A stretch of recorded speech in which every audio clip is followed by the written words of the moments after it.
Hey welcome back to star age. जैसे कि आपने थंबनेल में देखा, आज हम जानेंगे साइबर क्राइम के बारे में। साइबर क्राइम क्या होते हैं, कितने प्रकार के होते हैं, सरकार द्वारा क्या नियम लगाए गए हैं, इससे बचने का क्या उपाय है, ईच एंड एवरी टॉपिक के बारे में जानेंगे। बने रहिए हमारे साथ। चैनल पे नए हैं तो चैनल को सब्सक्राइब करके बेल आइकन प्रेस करें ताकि आने वाले हर वीडियो की नोटिफिकेशन आप तक पहुंचती रहे। अगर आप लोग न्यूज़ देखते होंगे तो आप लोगों को पता होगा NCRB national crime report bureau ने ये नोटिस जारी किया कि 2018 से 2019 में जो साइबर क्राइम रिपोर्ट जारी किए गए हैं उसके मुताबिक 2020 और 2021 में केसेस डिक्रीज हुए। कैसे, आइए मैं आपको दिखाता हूं। द हिंदू न्यूज़पेपर में नेशनल क्राइम रिपोर्ट ब्यूरो ने ये नोटिस लिखा है कि 2018 में लगभग 4129 केसेस रिपोर्ट किए गए, वहीं 2019 में लगभग 4243 केसेस रिपोर्ट की गए। ओवरऑल 2019 से 18 देखा जाए तो 2.8% केसेस इंक्रीज किए गए हैं। अगर 2020 से 2021 में टोटल क्राइम रेट देखा जाए, 2020 में लगभग 487.8 केस दर्ज किए गए हैं, वहीं 2021 में लगभग 445.9 केस दर्ज किए गए हैं। 2020 से 2021 में ओवरऑल देखा जाए 7.65% केसेस डिक्रीज हुए हैं। ये तो रही न्यूज़ की बात, लेकिन एक्चुअली में साइबर क्राइम क्या होते हैं, इसकी डेफिनेशन क्या है, आइए इसे जानते हैं। आप लोग क्राइम के बारे में जानते होंगे, क्राइम किसे कहते हैं। ऐसा कोई काम जिसका गलत अंजाम हो उसे क्राइम कहते हैं। लेकिन अगर साइबर शब्द क्राइम के साथ जुड़ जाए तो ऐसा क्राइम जो कंप्यूटर तथा नेटवर्क के द्वारा ऑनलाइन किया जाए उसे साइबर क्राइम कहते हैं। A crime that involve computer and network is called cyber crime. ये तो हुआ शॉर्ट डेफिनेशन। अगर आप यूपीएससी या स्टेट पीसीएस का एग्जाम दे रहे हो, यूपीएससी जीएस थर्ड पेपर में साइबर क्राइम के बारे में बहुत सारे क्वेश्चन पूछे जाते हैं जिसमें आपको साइबर क्राइम का डेफिनेशन लॉन्ग पूछता है। आइए जानते हैं साइबर क्राइम के लॉन्ग डेफिनेशन क्या होते हैं।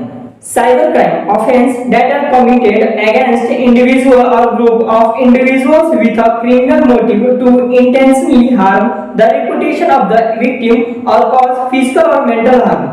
ऐसे गुनाह जो कि किसी विशेष व्यक्ति अथवा समूह के विरुद्ध किया गया हो किसी ऐसे उद्देश्य के साथ जिसमें आपसे क्राइम करना ही मोटिव हो, जिससे आप इंटेंशनली किसी के रेपुटेशन को हार्म कर रहे हो या किसी को फिजिकली या मेंटली नुकसान पहुंचा रहे हो, ऐसे क्राइम को साइबर क्राइम कहते हैं।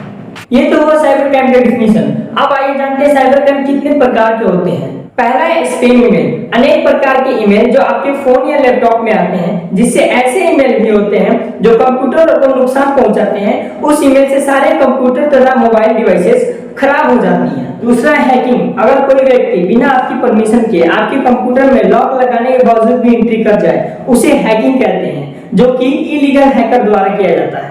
आपको बता दें, इंडिया में दो प्रकार के हैकर होते हैं, एक लीगल और एक इलीगल। लीगल हैकर अधिक से अधिक सरकार के साथ काम करते हैं, इलीगल हैकर सरकार के विरुद्ध काम करते हैं। अधिक से अधिक जो आपके साथ स्पैम या फ्रॉड होते हैं वो इलीगल हैकर द्वारा होते हैं। अधिक से अधिक हैकर्स इलीगल नहीं पाए जाते हैं, क्योंकि लीगल जितने भी होते हैं वो सरकार के साथ काम करते हैं। तीसरा, चाइल्ड पोर्नोग्राफी। मार्केट में ऐसे पोर्न वेबसाइट उपलब्ध हैं जिसके अंदर बच्चों को एब्यूज किया जाता है। इस तरह के साइबर क्राइम से आने वाले जनरेशन पे भी बहुत बड़ा प्रभाव पड़ता है। चौथा है साइबर फिशिंग। किसी पर स्पैम ईमेल भेजना ताकि वो अपनी निजी जानकारी दे और उस जानकारी से आपका नुकसान हो सके, ये ईमेल आकर्षित होते हैं। पांचवा, साइबर स्टैकिंग। अगर आप इंटरनेट को यूज करके किसी को अननेसेसरी मेल भेजते हो या किसी कम्युनिकेशन प्लेटफॉर्म जैसे व्हाट्सएप, इंस्टाग्राम, टेलीग्राम या शेयर चैट जैसे एप्लीकेशन पे एसएमएस, एमएस भेजकर परेशान कर रहे हो, उसे साइबर स्टैकिंग कहते हैं। 6 नंबर, फेक बैंक कॉल। आपको जाली ईमेल, मैसेज या फोन कॉल प्राप्त हो जो आपकी बैंक जैसा लगे, जिससे आपसे पूछा जाए आपके एटीएम नंबर या पासवर्ड की आवश्यकता है, और यदि आपके द्वारा यह जानकारी नहीं दी जाएगी तो आपका खाता बंद कर दिया जाएगा। इस प्रकार की ईमेल या एसएमएस फ्रॉड होते हैं। आपको बता दें, आपके फोन पे ऐसे एसएमएस या कॉल्स आते होंगे जो बिल्कुल बैंक की तरह लगते होंगे, लेकिन वो बैंक से आते नहीं है। आपको बता दूं, आपके फोन पे ऐसे ईमेल जो आपसे ओटीपी शेयर करने के लिए बोले या बैंक का डिटेल मांगे तो आप उसे कभी ना दें। बैंक आपको कभी भी ओटीपी शेयर करने के लिए नहीं बोलेगा, बैंक आपसे कभी भी बैंक का डिटेल नहीं मांगेगा, क्योंकि वो बैंक आपके बैंक के अकाउंट को सिक्योर रखने के लिए आपको बार-बार एसएमएस करता है कि आप किसी को भी ओटीपी शेयर ना करें। अगर आपके फोन या आपके ईमेल पे ऐसे कोई एसएमएस कॉल आए जो आपसे ओटीपी मांगे या बैंक का डिटेल मांगे तो आप उसे फ्रॉड समझ के इग्नोर करें। आप उसे कभी भी अपना बैंक का डिटेल तथा ओटीपी शेयर ना करें। सातवां है साइबर बुलिंग। फेसबुक जैसी सोशल नेटवर्किंग पर अशोभनीय कमेंट करना, इंटरनेट पर धमकियां देना, किसी का इस स्तर तक मजाक बनाना कि वह तंग हो जाए, इंटरनेट पर दूसरों के सामने शर्मिंदा करना, इसे साइबर बुलिंग कहते हैं। अक्सर बच्चे इसका शिकार होते हैं, इससे इनके सेहत पर भी बहुत बड़ा असर पड़ता है। ये तो हुआ साइबर क्राइम कितने प्रकार के होते हैं। आइए अब जानते हैं इससे बचने का क्या तरीका है, इसका क्या सॉल्यूशन है। पहला है digital signature. A digital signature is a technique by which it is possible to secure electronic information in such a way that the originator of the information can be verified. आप अधिक से अधिक अपने finger का thumb use करें, किसी को OTP share ना करें। अगर आप एटीएम कार्ड मशीन में जाएं तो एटीएम कार्ड यूज करने के बाद उसका डिटेल डिलीट कर दें, ताकि अगर कोई व्यक्ति आपका डिटेल यूज करके आपके साथ फ्रॉड ना करे। दूसरा है encryption. One of the most powerful and important method for security in computer system is to encryption sensitive record and message in transit and in storage. आपको बता दें व्हाट्सएप आपसे हमेशा बोलता है कि message and calls are end to end encryption. No one outside of this chats, not even WhatsApp, can read and listen to them. मतलब आप अपने पासवर्ड, चाहे वो बैंक का पासवर्ड हो या फोन का पासवर्ड हो, अधिक से अधिक इंक्रिप्टेड रखें, क्योंकि कोई भी इंक्रिप्शन के बाद आपके पासवर्ड को यूज नहीं कर सकता है।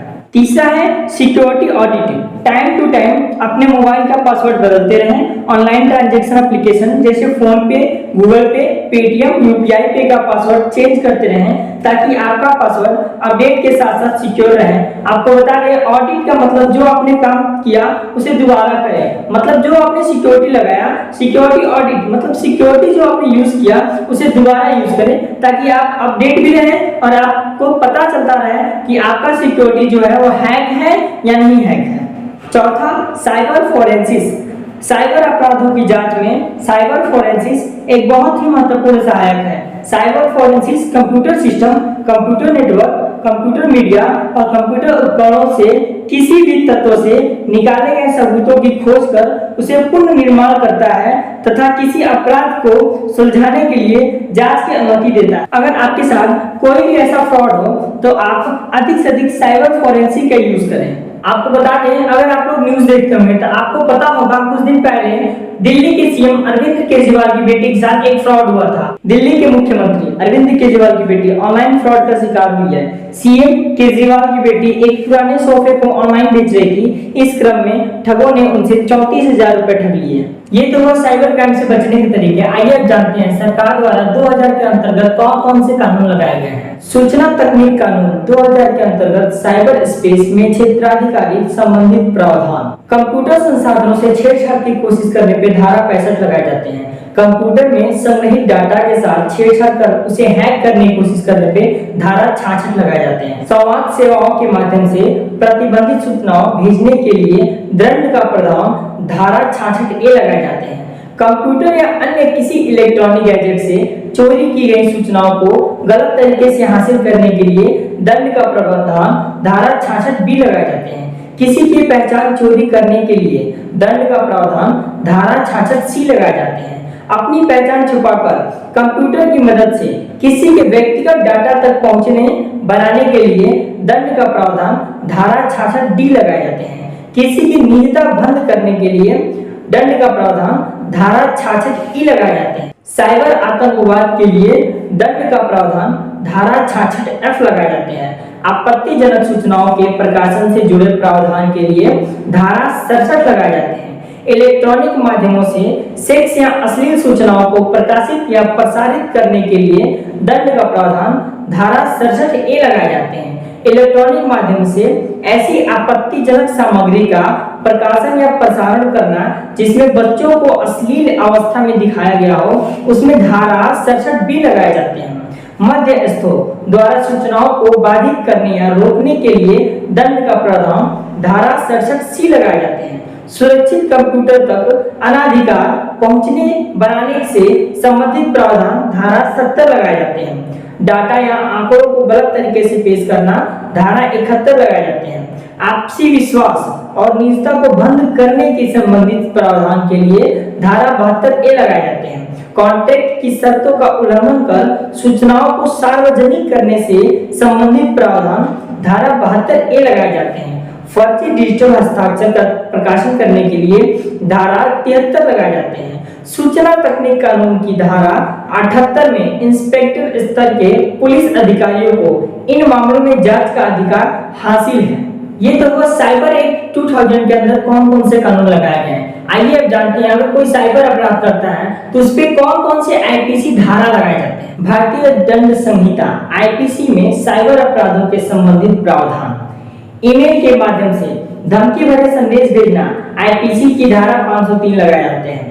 ईमेल के माध्यम से ऐसे संदेश भेजना जिससे मानहानि होती हो आईपीसी की धारा 499 लगाए जाते हैं। फर्जी इलेक्ट्रॉनिक रिकॉर्ड्स को इस्तेमाल करने पर आईपीसी की धारा 463 लगाए जाते हैं। फर्जी वेबसाइट या साइबर फ्रॉड करने पे आईपीसी की धारा 420 लगाए जाते हैं।